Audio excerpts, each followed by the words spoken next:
And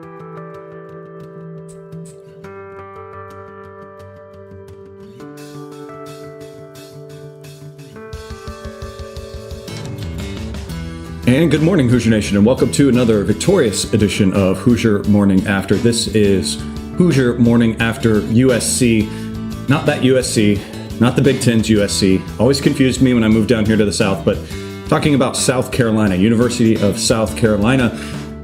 Yesterday afternoon, your Indiana Hoosiers go on to win 87-71, going 0-3 on the year so far, undefeated in the Big Ten currently, despite that not being a USC team.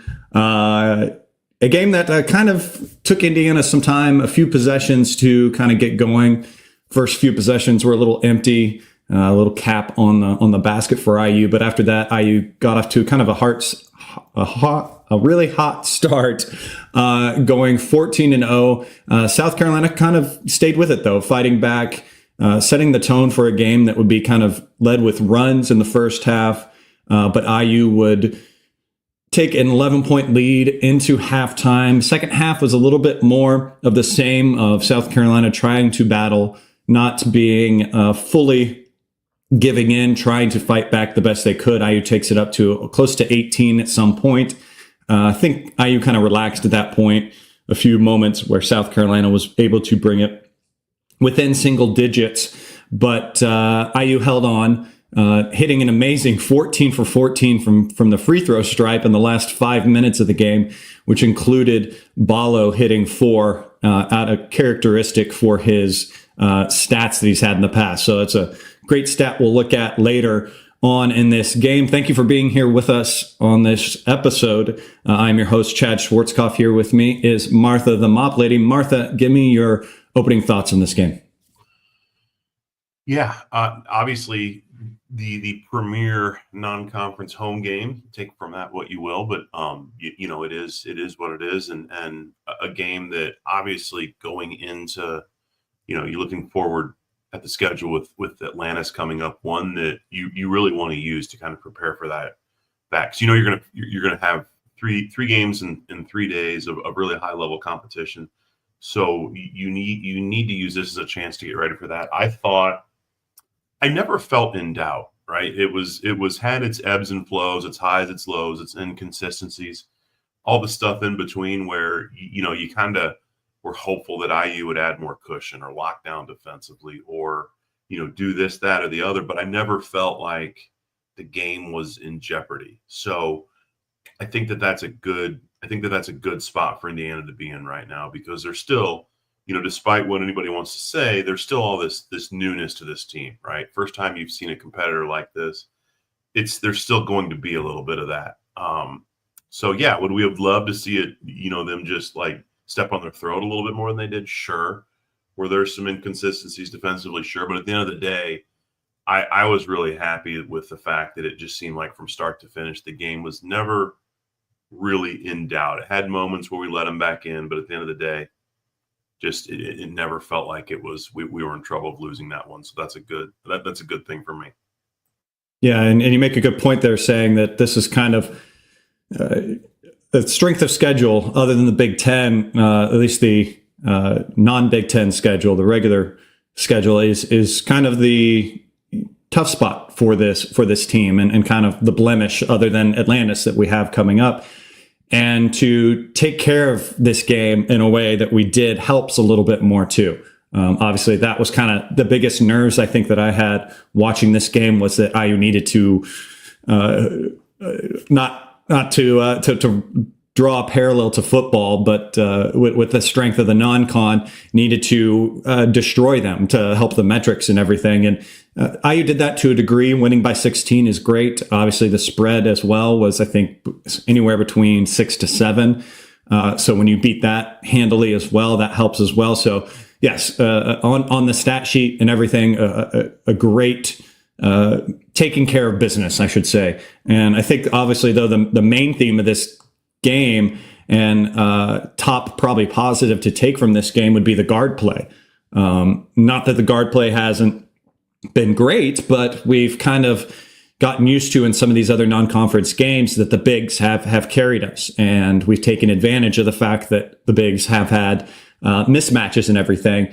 And not only the leading scoring came from the guards, but just the way they dictated the game on the offensive end, getting in transition, great dribble drives. That was also case just on the defense too, being aggressive on ball and everything, disrupting a lot of the passing lines and things that South Carolina wanted to do to get into this game. That was great to see. And obviously, chief among that was Miles Rice. He had been great for IU this year in the point guard position, just doing everything that he needed a lead ball handler to do. But in this game, it was great to see him get his. He finished with 23 points, 7 for 10 from the field, 4 from 3. So it was great to see him be able to knock some distance, from distance. And he continued that great free throw trend that we finished the game with, and 6 for 6. 3 assists, a little bit lower on the assists, but I think that's kind of something that happened from him getting going elsewhere, and had 17 of those points in the first half. Your kind of thoughts on guard heavy, and then Rice as well? Obviously, my thoughts on when Indiana plays guard heavy. I think it's their best lineup on the court. Miles Rice is so easy to cheer for. He's just a guy that looks like he plays hard. 2, he looks like he's having a great time doing it. I thought he looked a little bit more in control yesterday against South Carolina. Obviously, he adds an incredible scoring punch when he's on. And it seemed like they were sagging off him a little bit, the way they were playing the pick and roll or the high ball screen. So it gave him some open looks, especially from 3. And I think, what was he, 3 for 4 from deep early in the game. So, and that's huge to get off to that kind of start from 3. It's when Indiana opened that gap kind of in the first half there after a little bit of a slow start. So I think he had either 17 or 18 of his points in the first half. So he was key on Indiana to get out and get. And I spoke on kind of feeling comfortable the entire game, and I think a lot of the reason why was the way Miles Rice played in the first half and just getting Indiana in control of the game. So yeah, it's almost as he goes, Indiana goes. He's that type of stud of star, and I think him getting off of that start maybe, and I don't want to get too far ahead, maybe helped out another guard who's been struggling a little bit. So I just think, obviously, in a game like this, for our best player to get off to the start that he got off, it just sets the tone for the game. And he's such a good player, so it was awesome to see. And Martha with the fantastic telegraphing the transitions in the run sheet and everything. Carlisle was the next one I was planning to go to. Finished with 12 points, 4 for 10 from the field. 1 for 2 from 3. Hit that. There was that great pass again, like you kind of set up there, talking about Rice driving down and then found him on the kick as the defense sagged in. He made that great 3. 4 for 5 from the free throw line. It just looks like they looked to get him going, like they have been early in this game. He missed his first shot. They did get him open for a 3. But a few possessions later, they got to look to him that he's able to sink in, and he just kind of took off from there. Just felt like he was a little more locked in, and that kind of gave him that extra little edge on both ends of the court. Got that great half court alley-oop from Rice as well, and the funniest moment of the season so far for me, his half court 3-point, which he definitely meant to be an alley-oop or at least a pass ahead to McKenzie. His face and reactions, and go on social media if you haven't, of all the videos and stuff that they've put out about that. I was dying laughing. His reaction to that was so great. I was cracking up. My wife came running in to see what I was laughing at about when I was watching the game. But great to see him have a game like this and build that confidence and be the player that we know he can be for this team. Your thoughts on Kanan Carlisle's game? It was, nothing like a half-court shot that was intended to be an alley-oop to help you settle in a little bit, right? I think this was a game you wanted to see Carlisle get a little bit going, obviously, with what's ahead on the schedule. We've talked a lot here in the first couple of games just about some of his ebbs and flows offensively, and nothing new if reading about him, when he came over in the portal. just that he would have some highs and lows in his game, and I think that's okay, right? I think he's still going to give us that presence, and you always got when you're next to Miles Rice, I think it affords you to have a little bit of inconsistency in your game, but obviously the intangibles that he brings, being able to distribute the basketball, be that perimeter presence, that's always going to be there. But it was nice to see him get going a little bit. He looked a little bit more comfortable, and hopefully that's a sign of things to come. Knocking down a couple 3-pointers. Obviously, one was a half-court shot, so we'll take that for what it's worth. But it was still fun to watch, like you said. So yeah, I thought it was a much better game. He seemed to look a lot more comfortable, where he was maybe pressing and forcing things a little bit. It's just when you've got all these new bodies on the court, bodies that, a few of them were used to being the guy at their previous stop. It's hard when you start facing live competition to get a feel for what your spot is or what this is going to look like. It's just going to take a minute,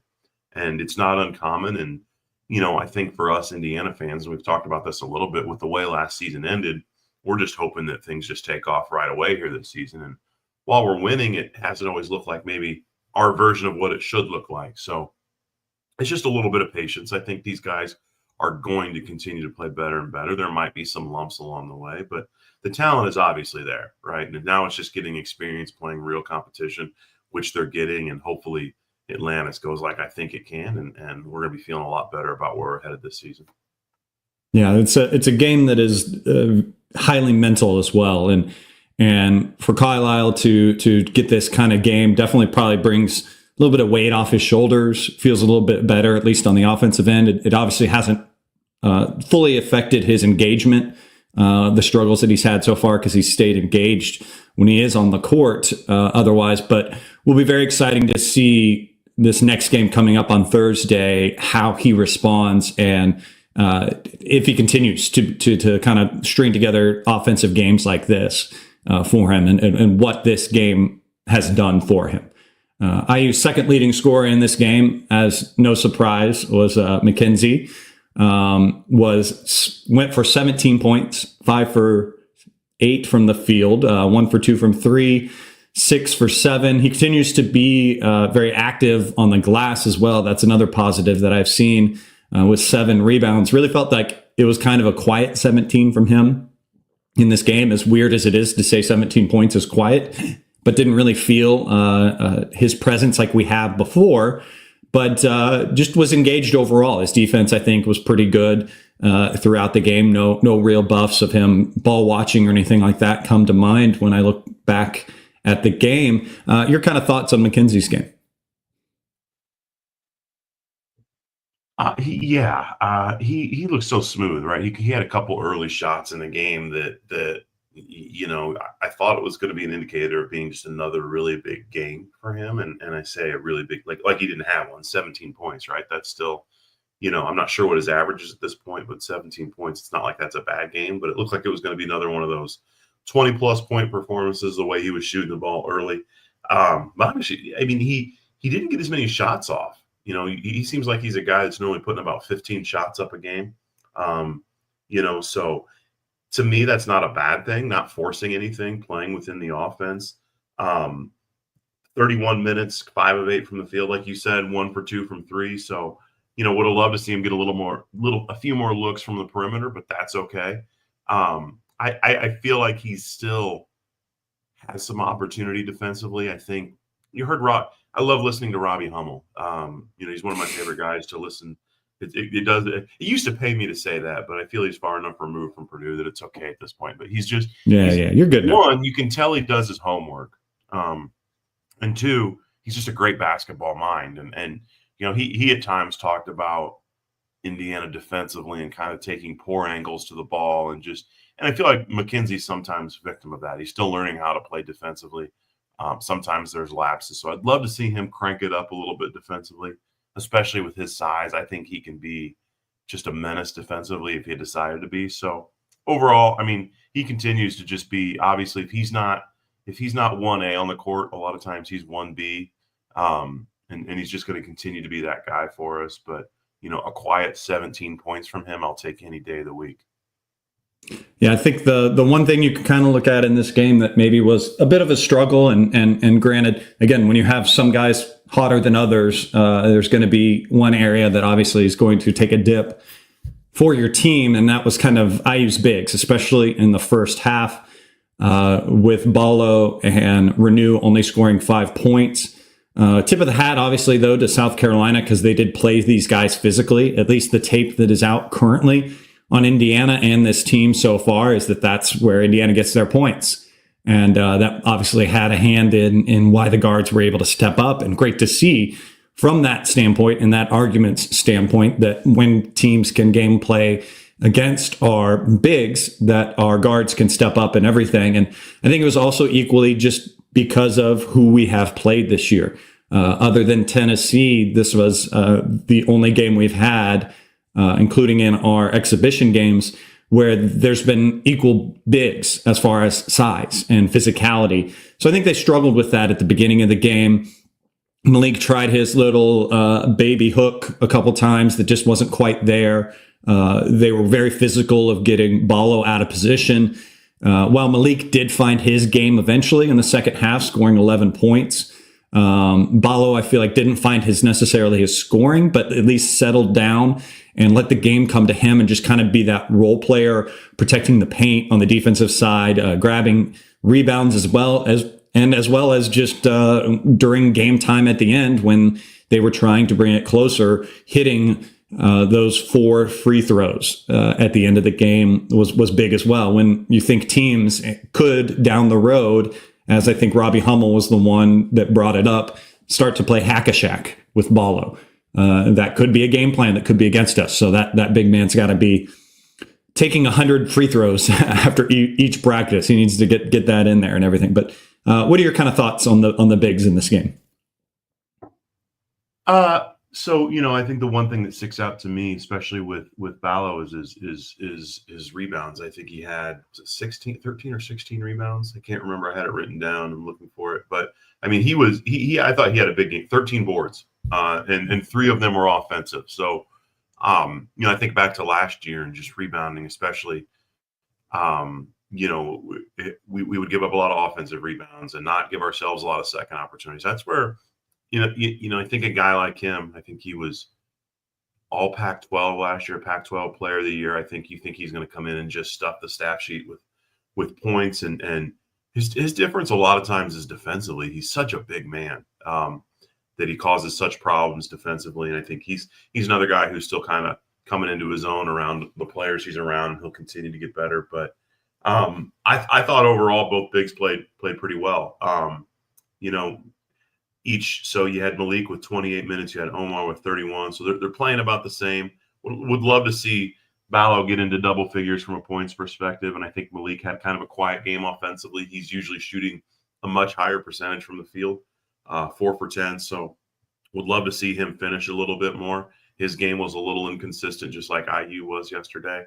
But overall, I thought both guys played pretty well. Not a ton of turnovers, and I thought they were active defensively. Just would like to see a little bit more offensively from each guy.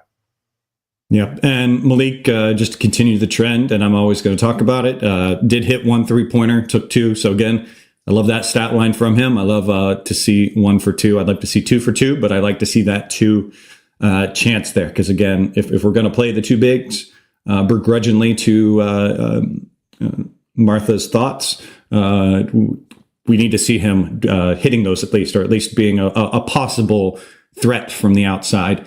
And transitioning and speaking of slight disappointments from behind the line and everything, Luke Goody continues to be that player that I play the most mental gymnastics about. I love him out there from a veteran standpoint and what he does for the team.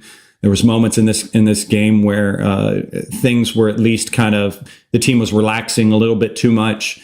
When we had a big lead and everything, and he was out there, you could see him kind of coaching up the guys, telling them to get settled in and get locked in again and everything.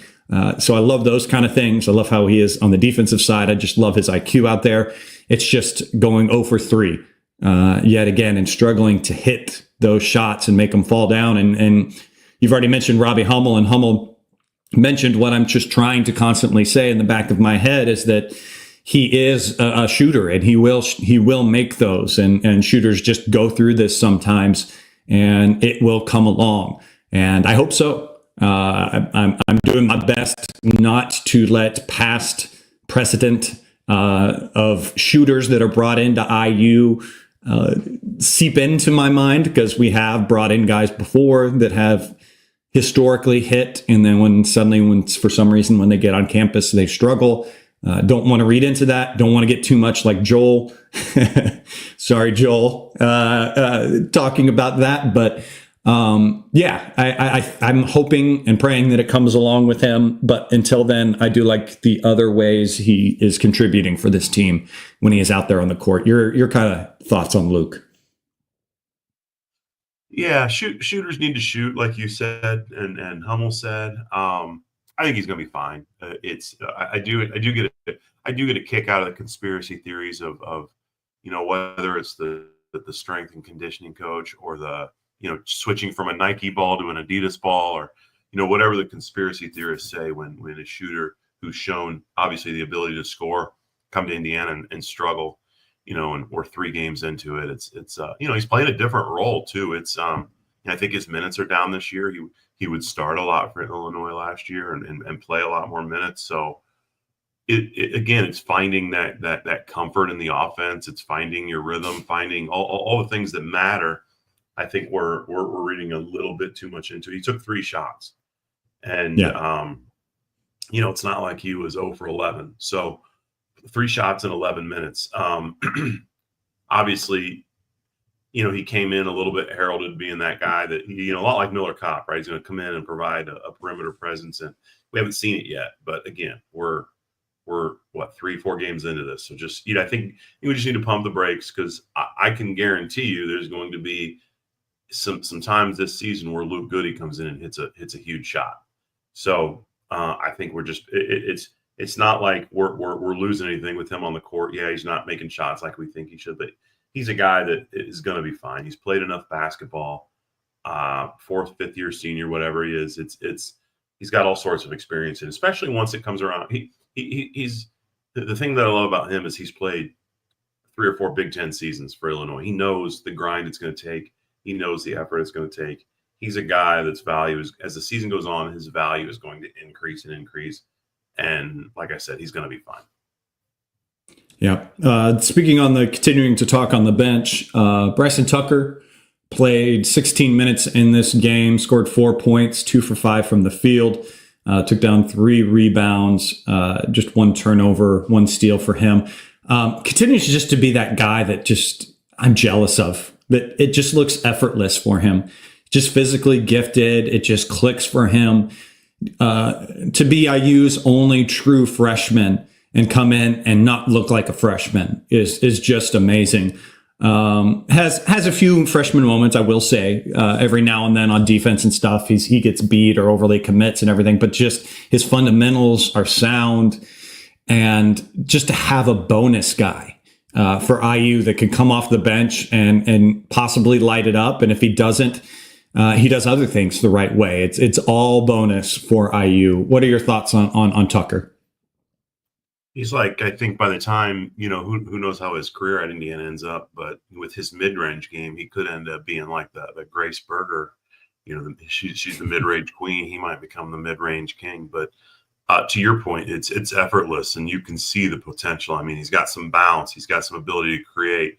He can hit. He's the one guy that when they take that 15 to 18 footer, you're not cringing because of those long jumpers. He makes it look so smooth, like you said, and you can see why he came in so heralded. He just, to me, he oozes potential. He's going to keep getting better and better. Obviously, with our lineup, there might be times when it's tough to get the minutes and get him on the court, but being able to find 16 minutes for him yesterday, I think is big, and that's kind of right where he needs to be, that 16 to 20 minute range. And he comes in and continues to take advantage of the time he's given and makes his presence known. And obviously, he's going to continue to get opportunities as a freshman.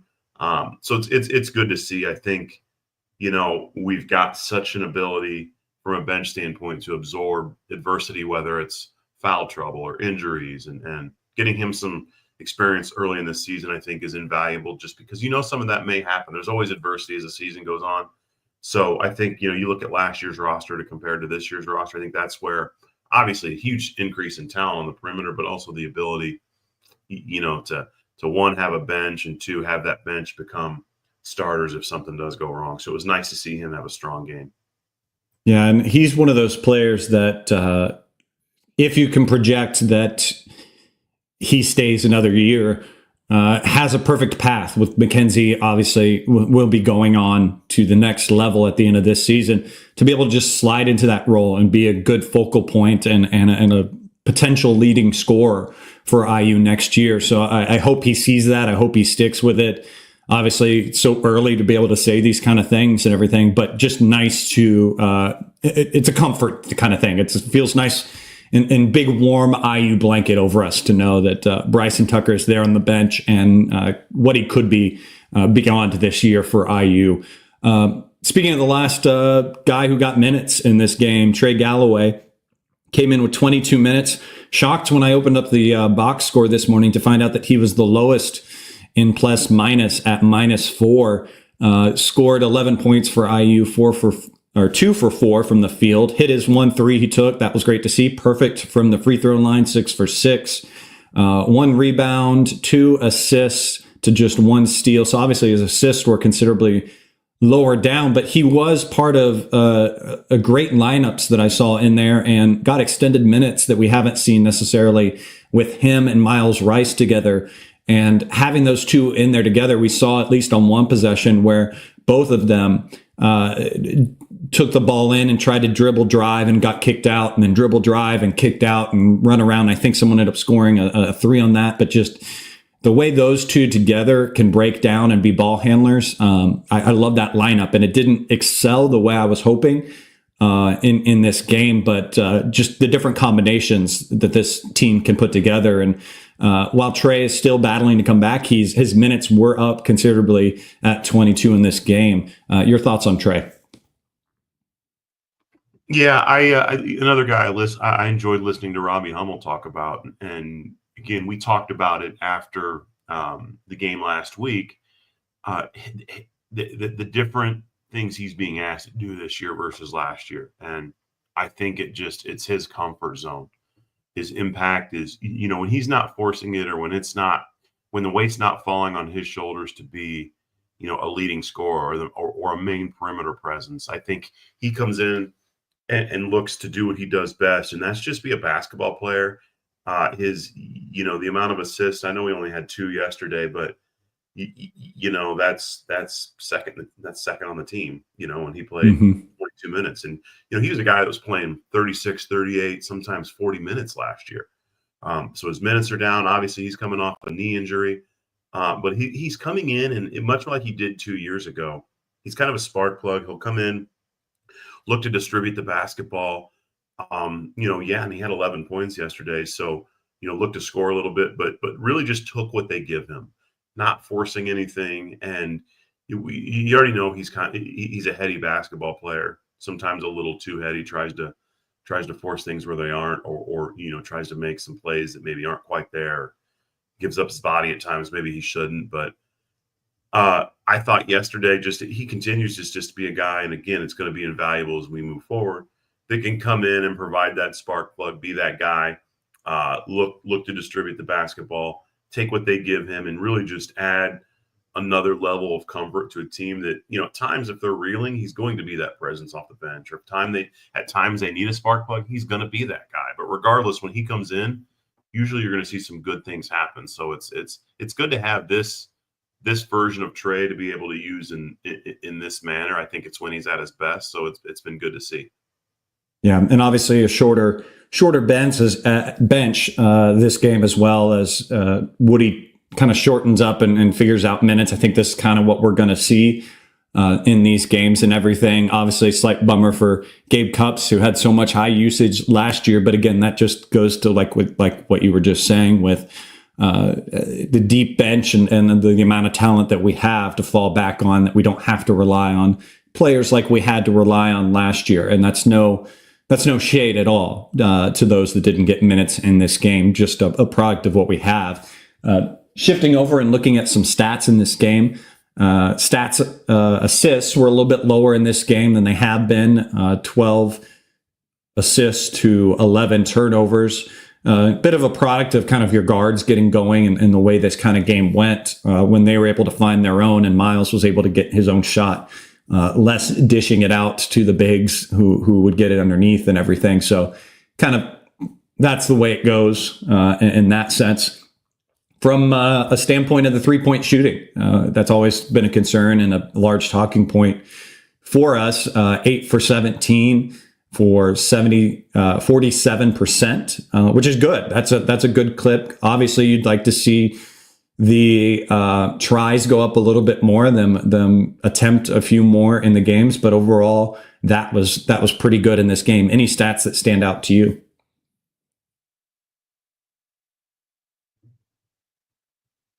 No, I think obviously when you look at the way the front court, excuse me, the way the back court carried us through this game, I think it's what a lot of look when you there are things to nitpick in this game, but when you get what a 16-point win, I can't remember what the final was. 16, yeah, double-digit win over 16-point win over a top 60 RPI opponent.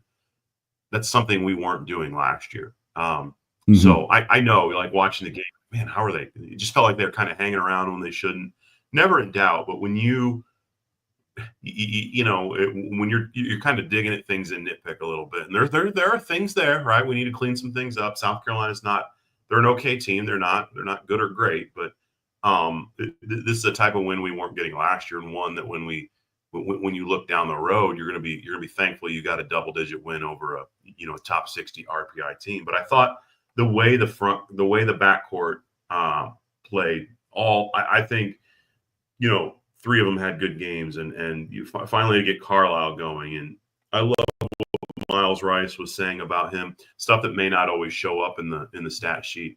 But Miles Rice had some great quotes about Carlisle and the way he plays defense and how it inspires everybody after the game. And it's those little things that I know you asked for stats, but those things matter too. And having those guys there to challenge each other and make each other better and matching energy and all that stuff that matters, I think is very, very important for Indiana, because I think it was lacking last year. And were there some lapses defensively? Sure.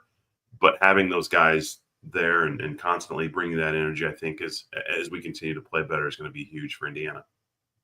Yeah, one final stat that I just saw that's impressive to see is that of the 8 players that played minutes in this game, every single one of them except for one got a steal in this game, and that was McKenzie. And he's pretty long and active and easily has gotten steals in the past, so that's kind of an impressive stat as well. And IU also finished with a very good 1.299 points per possession in this game. So good overall. Got the score up pretty high and everything. Obviously, Woodson would like to shoot for a defense that holds teams closer to 60 and everything, but a hard-fought game overall for IU. We've reached that point of the show, though, where I do like to give some airtime and shout out to an unofficial sponsor of the podcast, and that is Hoosier Ticket Project. Martha, tell the people about Hoosier Ticket Project and what they can do with these tickets they may have for Thursday night's Greensboro game.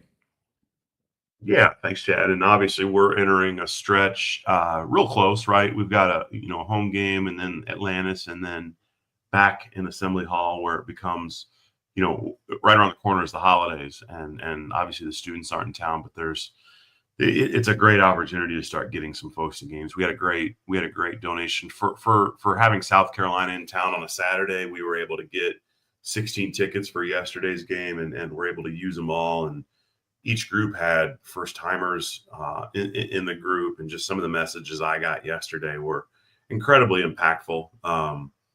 I think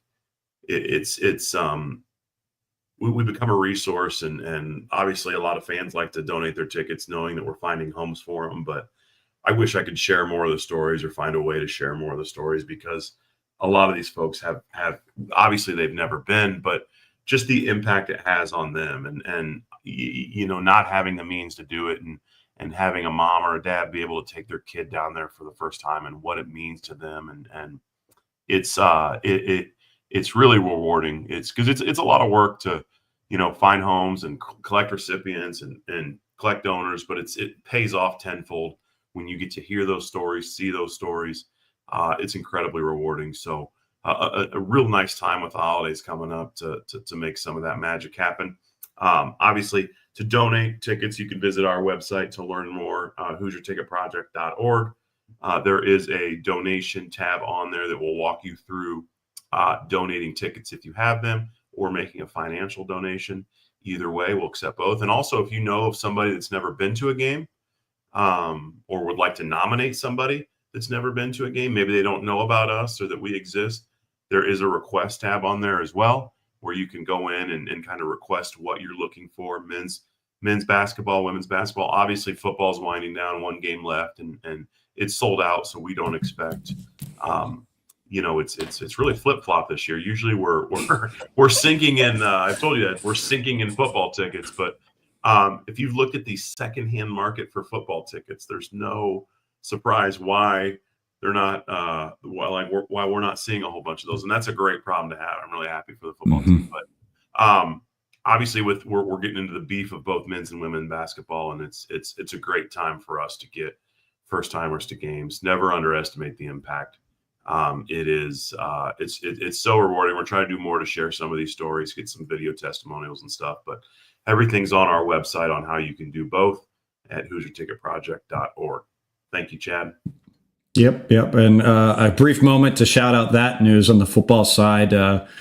Great job by Scott and President Pam to take care of business and sign Curt Cignetti to a contract that's going to keep him around and get him to stay here and increase the pool that he has to pay his assistants. And we better love those assistants now while we have them, and hopefully get to hold on to them as long as we can. But what happens often when you're good at that level, you're going to want to move on and move up, and we wish them the best when they do. But let's hold on to those guys as long as we can. And then also, while I haven't looked at the details yet as well, supposedly in there also improvements to facilities. So great to see them increase the attention to that program as it begins to soar, and as it is the programs that make the most money for the universities with those TV deals and such. So great to see the athletic department taking care of business the way they should, and future's bright, moving on and up, and IU athletics as a whole. So always exciting to see. Round it up and give me your final thoughts on this game, Martha. End of the day, regardless of how we got to the finish line, regardless of some of the ebbs and flows, if it wasn't as pretty as you thought it should look, if it wasn't, if we didn't separate when you thought we should have, at the end of the day, it's a 16-point win over. If somebody tells you we're going to leave this game with a 16-point win over a top 60 RPI team, you take it any day of the week, and that's what Indiana was able to do. So again, sky's the limit. I think this team is going to continue to improve and improve. We've got one more home game before we head to Atlantis, and you just keep continuing to check those boxes. And I think there's just this feeling of what's going to go wrong instead of thinking like that. Just I think it's important that we as a fan base just really try to keep our eyes on what the potential of this squad is, because until they prove us wrong or right in whatever stance you're taking right now, I think they deserve our support because the talent's there, and I think this team can do some fun things. I am looking forward to seeing how they compete at Atlantis. That's always it's always been a tournament I'd hope Indiana would take part in, because it's kind of over Thanksgiving, everybody's home, playing in that weird setting of the hotel ballroom. So those are always fun to me because you get to watch your team play 3 days in a row. So I'm thrilled. I'm excited. So I'm hoping that it's the momentum continues into that weekend. Yeah. All positives from this game. Everything was great seeing into this game and moving forward, and just continues to be great tape for IU. Confidence builder game for many on this roster. So great to see them build where they need to. And yeah, one more game to polish off a few things before you really need to ratchet things down while you're in Atlantis. And that is going to be a big big resume builder and resume possibility for IU, and lightens the load of what you have to do, what needs to happen for this team in the Big Ten season if you can take care of business in Atlantis. And very jealous of those of you that are going. You're not I've going? been out to. I'm not going this time. Not going this time. I remember your video blogs from the Bahamas last time. Those were great. I wish it is a blast. It is a blast to be out there. Traveling abroad is we were all hoping to get that. That's yeah. Great content. I am familiar with it. I do know those grounds and stuff well, and I am envious of those that are there. I know I was talking to Amanda and Josh at football. They are going, of course. They go to every game. They travel well for IU athletics, but yeah, definitely jealous of you that go, and in the future we'll try to go and employ you to try to check those out as well, because it's always such a great thing to see. But that'll do it for this edition of Hoosier Morning After. Thank you for being here with us. If you're watching on YouTube, don't forget to subscribe, hit that thumbs up button, leave a comment if you'd like. If you're watching or listening on the different podcast streams, thank you for being with us there and everything. We'll be back again the morning after the next game. That is Thursday that IU plays UNC Greensboro. It's a 6:30 Eastern tip-off. Wow, I'm already thinking football. Follow me on Twitter at General Chadwick. Follow Martha at the Mop Lady. Find out more information about the show and when we go live and all of that. So thank you for being with us. Go out there, have yourselves a wonderful finish to the end of the weekend. And as always, go Hoosiers.